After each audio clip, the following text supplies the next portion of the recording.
the representative of Ms. Geingos to take the podium and deliver the tribute of the widow.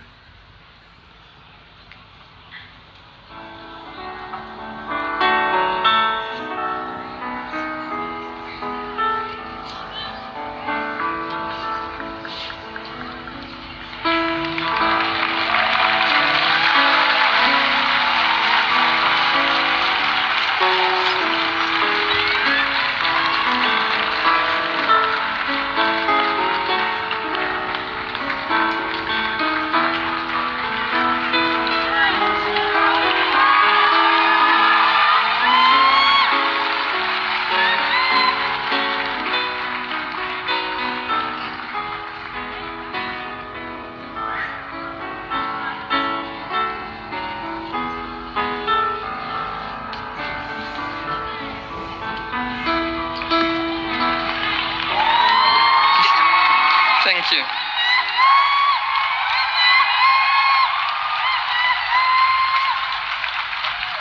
Thank you very much, Your Excellency, Comrade President Angola Mbumba, and my dear First Lady, Madame Siski Mbumba, Your Excellency, Founding President and Founding Father of the Namibian Nation, Tatekuru Sam Safishuna Nyoma and Mekuru, Your Excellency, Second President of the Republic of Namibia, Comrade Ifikepunye Pohamba, and our incredible former First Lady Mekuru Penekupi for Pohamba, Your Excellencies,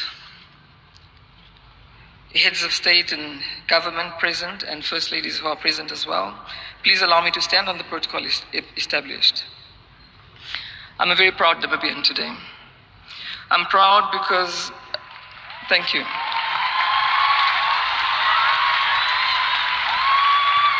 I'm proud because a boy who was born under a tree at a cattle post in Grootfontein is being recognized and loved by the world. And he deserves it. Because Hage loved, and he was loved. The outpouring of grief since his passing is a testament to how deeply he was loved. For us to be joined by so many dignitaries from all over the world, including so many presidents, all of whom he regarded as his friends, speaks to his ability to make enduring connections. Hage connected easily to people, and people from all walks of life connected easily to him. I remember being in a holding room, and former President of Nigeria, President Buhari, who generally appeared like a soft-spoken person, was standing alone, quietly minding his own business. Hage walked over to him, and within 2 minutes, I heard a roar of laughter. I turned around, assuming it was Hage, as he was such a joyful person. But to my surprise, the roar was coming from President Buhari, and Hage was quietly giggling next to him. His sincerity had a way of connecting with everyone. That same sincerity of his has united us in grief from across oceans, throughout the continent, and in every corner of Namibia. Hage, the internationalist, the Pan-African, the proud Namibian, the family man, the father to many, the joyful giver, the man who spoke of the Namibian house, a house where we pull together in the same direction, a house with a strong foundation.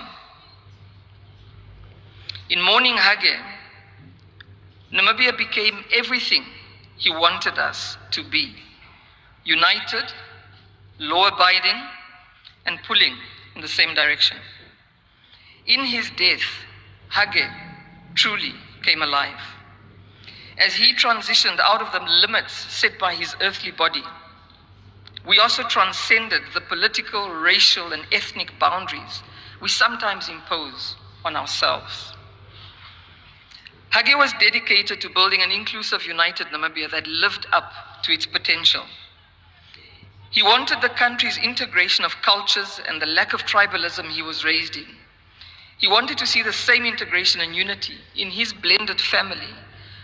He and I, Mangaliso, Helmut, Nangi, Oshoveli, Dangos, Nino, Junior, and Kayla, as well as many of his sons and daughters that he took as his own. The love and unity you see in our blended family are a testament to his leadership skills, even at the family level. Hage was our North Star. When we looked at him, we knew in which direction to go. He may no longer be with us, but he did leave us with a map that has clear directions. Many told me this week that they felt lost, orphaned, fatherless. Some feel like they lost a baobab tree that shielded them from the sun, their protector, their defender, and mentor. I feel the same. I feel like I no longer have my anchor. I feel that if Hage died, what am I doing here? But the answer is in Hage's name. Hage means the one who arrived. Gottfried, as German-speaking people know, it means God's friend. President Pohamba, President Tshisekedi, they loved calling him Gottfried. Gottfried means God's friend. And he loved to tell us that G in Geingob stood for big, and that nobody must ever try to reduce him. God's friend arrived on this earth on 3rd of August, 1941. He conquered the big things his surname required of him. And when his time was up, he left. Like he did, it's up for us to define our purpose and live up to it before our time is up. When you become what your name suggests, in some languages, in English, it's called normative determinism. Hage was indeed the one who arrived. He arrived on God's time and he left on God's time. God's will is not our will. Described as a destiny shaper by somebody who knew him well, he contributed significantly to shaping this country's destiny and that of many individuals. Hage was raised by his grandparents, Lucia and Hans. Like most children raised by old people, Hage was an old soul with a youthful spirit. He called his mother Rosalia, Osi, which means sister, and it was old Lucia who he regarded as his mother. He told me that when he was young, that old Lucia never believed he could do anything wrong. Love was foundational to his high level of confidence. Hage had confidence and courage. He was always a leader. I remember when he joined Twitter in 2014, and the young people will remember this. Young people asked him to follow them, and his answer was, and I quote, "I'm a leader, not a follower." He was joking, but you needed to listen carefully sometimes to Hage's jokes, as often he used a joke to soften a hard truth, and he actually meant it. Hage was indeed a leader. He was not a follower. He marched to the beat of his own drums, and like a true leader, he spent political capital on issues that he knew were for the greater good in the long term, even if it was unpopular in the short term. I've always admired his ability to understand complex problems quickly. While others found a problem for every solution, Hage always found a solution for every problem. He was such a good problem solver that often he would turn a casual conversation into a solution-finding exercise, even though you did not ask him for a solution. Remember I said that he was an old soul with a youthful spirit. At 19, Hage was a teacher, when being a teacher was simultaneously being a respected community leader. You immediately became a church elder, taught Sunday school, and commanded respect. He always laughed at how he had to counsel married couples when he barely knew anything about relationships. Another leadership experience he always narrates was how, on his way into exile, he had the privilege of meeting and being guided by the great Hosea Kutako, a meeting that he always spoke about as an immense privilege, and which I suspect drove his desire to build a shrine to enhance the knowledge of current and future generations about the greatness of Hosea Kutako. Hage was not only a leader, but he was generous in recognizing the leadership of others. But I digress. We all heard his eulogy. Hage was always in a position of power, whether as a teacher, a young man, or a president much later in life. And with the full confidence of President Nyoma, Hage has wielded power for most of his life. For a powerful man, Hage was very humble. But like all powerful men, he was also very complex. But within his complexity was simplicity, authenticity, consistency, and vulnerability. This is what made him a people's person. He had a heart for people, and people had a heart for him. And I want to thank his brother, the President of the Republic of Namibia, for according him the hero's funeral that he deserves. I'd like to also thank all of you for giving him a send-off befitting of a hero. My husband was an honest man, a man who spoke his mind, even when it was inconvenient and uncomfortable to do so. He's blunt when discussing third terms and leaders who overstay their welcome. In reflection, Hage and I were informed by doctors on 16 January 2024 that he had cancer after a biopsy. We went to our first oncology visit on the 17th of January to devise a treatment plan. And on 18 January, he insisted on releasing a press statement notifying the public that he had cancer. Did he know how long he had to live? The answer is no, he didn't. His passing was traumatizing and unexpected. He was eager to retire. We had such plans. And true to his word, he didn't overstay. In the last few months, he spoke often about ensuring a smooth transition. And even though he left too early, the transition was smooth. It's just not the one that he expected. His concern about abrupt departures always centered around smooth transition and ensuring that there were no power vacuums. The country swore in a new president on the same day he passed, and there was no power struggle. We should be proud of ourselves and our political leadership.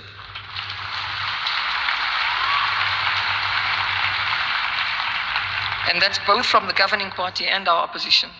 If there was a display of political maturity, it was in that moment, and long may it continue. Many people can tell you where and what they were doing when they heard that Hage Geingob was no more. I'll tell you where I was. I was at his side, shocked to the deepest part of my core that someone so full of life, so full of love, had just taken his last breath. Death will humble you.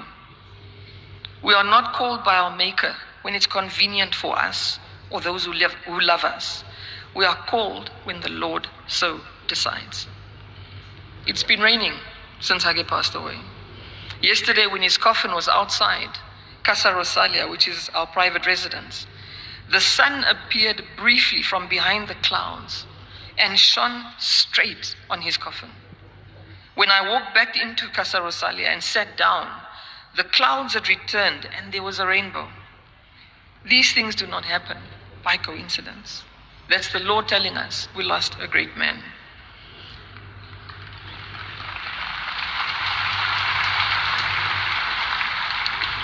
Hage's passing is a reminder to all of us to be prepared. I was not ready to lose Hage. And from the massive outpouring of collective grief from all of you, it does not appear that any of us were ready. Hage wore his heart on his sleeve, and in response, this country wept. The scenes we saw yesterday were heartbreaking and heartwarming in equal measure. A nation united in grief but celebrating their departed president. Hage's transparency has helped us in more ways than one. And because he spoke to us so often about his preferences regarding his legacy and expectations from us as his immediate family, it was easy to reach a consensus on key decisions. Please go and update your wills. Speak to your family about your preferences, because death knocks unexpectedly. Funeral arrangements and decisions surrounding death are made by people who are grieving, and relationships can be tested. And I want to thank my blended family and extended relatives of the Geingob family for passing this very difficult relationship test. Since the morning of the 4th of February, a dull ache settled into my stomach, and it has remained there to date. Grief unleashes anarchy in your system as your mind, emotions, and body simply do as they please, when they please. 1 minute you're walking and talking, and the next moment you are gasping for air as a wave of intense sadness washes over you. When you lose someone we love, we lose a piece of ourselves. And the closer you are, the bigger that piece. And Hage gave so much of himself that we all had a piece of him. And may we all be consoled. Hage's brothers, Peter Kachavivi, President Bumba, and his sister, First Lady Siski Mbumba, have been with us as the Geingob family since this nightmare started and have not left our side since. The peace they lost of Hage was big, and despite their grief, they focused on keeping us whole. First Lady Siski sat with me at the hospital during the day and brought me soup in the evening because my children went to report me that I was not eating. Many years ago, she told me that if I was ever in trouble with Hage, which was often, I should say, "Oh, Hageba Achaba." And one day I found myself in trouble and I said, "Aye, oh, Hageba Achaba." And he laughed so hard, he forgot that he was supposed to be annoyed with me. And he asked me, "Was it Siski or Beans who told you that?" And I said it was Siski. So he says, "Okay, next time, when you want to escape consequences, you should say, 'Oh, Hageba Kei Achaba.'"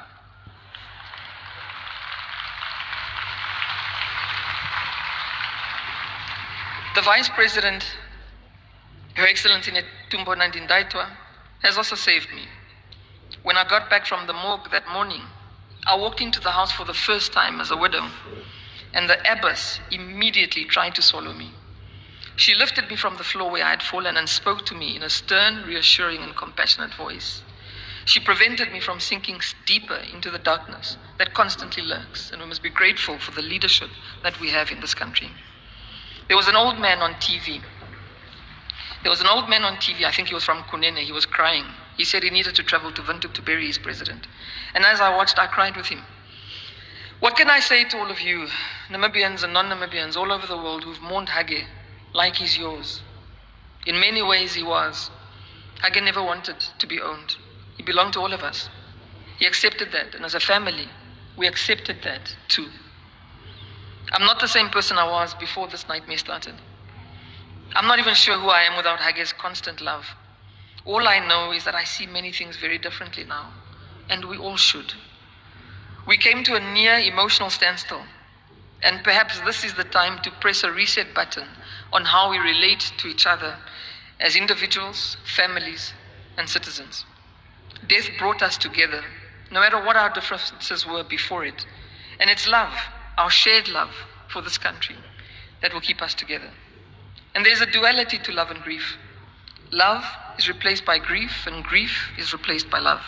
We mourn because we loved. I saw many broken people, particularly those who worked with Hage. And the pain was deep because the connection was equally deep. I've not ruled out seeking mental health support to cope, and I would encourage anybody who's struggling to shake off the feelings of sadness and loss to do the same, particularly the people who continue to work at the presidency.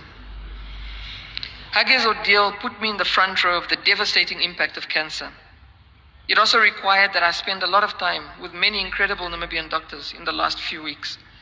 All of the doctors I interacted with are concerned about the rising cases of cancer in Namibia and what appears to be a global phenomenon. A few mentioned that they were pleased to see an increase in men looking to be screened for cancer once the president announced that he had cancer. The WHO recently announced a frightening projection of a rise of 77% in cancer cases by the year 2050. If anyone is watching megatrends in public health care, cancer care, particularly the inequities that define it, should be a priority focus area. It certainly will be for me. I want to thank all the healthcare workers who helped us during this difficult period. Everyone went over and above the call of duty, and to the staff in the presidency, at CASA, the private office, security, medical protocol, all I can do is thank you for the love you showed and continue to show our beloved Hage, and us as a family, and much respect to how you continue to perform your duties despite your grief. This extends to all of you, the dignitaries present today, and everyone who's mourned Hage. The singing and celebration of life have comforted us as we are sure that Hage was loved, and through our collective memories, he'll live forever. President Nyoma, President Pohamba, we love you. We will not wait until you leave us to tell you how important you are and that you are our heroes.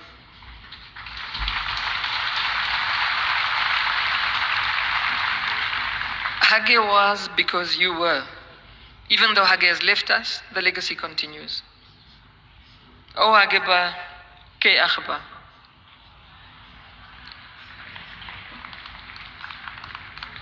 You defined love. You are loved by all of us, and nothing will ever be the same without you. The people's president, my husband, my best friend. You were born a peasant and died a president. Rest in power, August. Thank you.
Madam Geingos, for that very moving yet inspiring tribute to your husband and our president.